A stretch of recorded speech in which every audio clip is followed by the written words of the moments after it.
साथीहरु आजको यस भिडियोमा नेपालले स्कटल्यान्डमा गएर खेलेको ICC cricket world cup league 2 को सिरिजमा नेपालले गरेको प्रदर्शनको बारेमा विशेष चर्चा गर्नेछौं। नेपालले स्कटल्यान्डमा गएर 4 म्याचको सिरिज खेलेको थियो, जसमा 3 म्याच जितेको थियो। एक म्याच स्कटल्यान्डसित हार्न पुगेको थियो। नेपालले पहिलो खेल स्कटल्यान्डसित खेलेको थियो। पहिलो खेलमा स्कटल्यान्डले पहिले ब्याटिङ गरेर 296 रन बनाएको थियो। 297 रनको टार्गेट पाएको नेपालले 49.5 ओभरमा 297 रन बनाएर यस खेलमा विजय हासिल गरेको थियो। यस खेलका मुख्य नायक रहेका थिए करण केसी। उनले 41 बलमा 65 रन बनाएका थिए। त्यस्तै कुशल भुर्तेलले 53, आसिफ शेखले 20, भीम सार्कीले 40 र रोहित पौडेल 37, गुलसन झाले 42 रन बनाएका थिए। दोस्रो खेल नेपालले नेदरल्यान्डसित खेलेको थियो।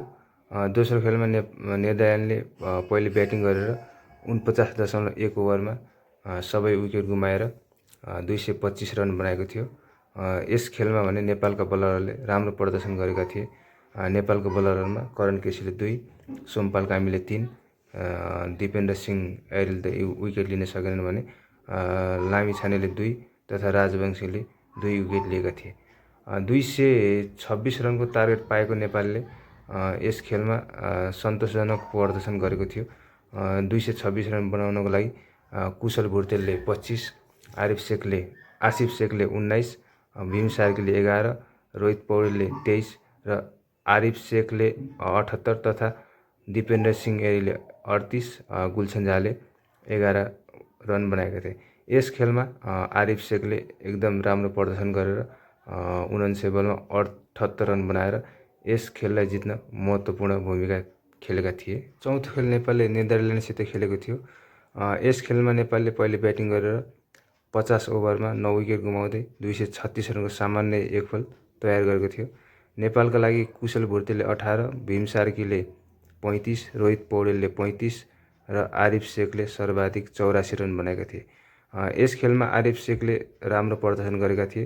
237 रनको टार्गेट पाएको नेदरल्यान्डले नेपालको बलर सामु घुँडा टेकेको थियो।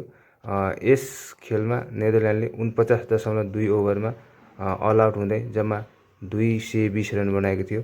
यस खेलमा नेदरल्यान्डले 10 रन पेनाल्टी स्वरूप पाएको थियो, तर पनि त्यो रन नेपालको सामु जितको लागि पर्याप्त भएन। यस खेलमा नेपालका लागि फास्ट बलर नन्दन यादवले राम्रो प्रदर्शन गरेका थिए। उनले 9 ओभरमा 39 रन दिएर 3 विकेट झारेका थिए।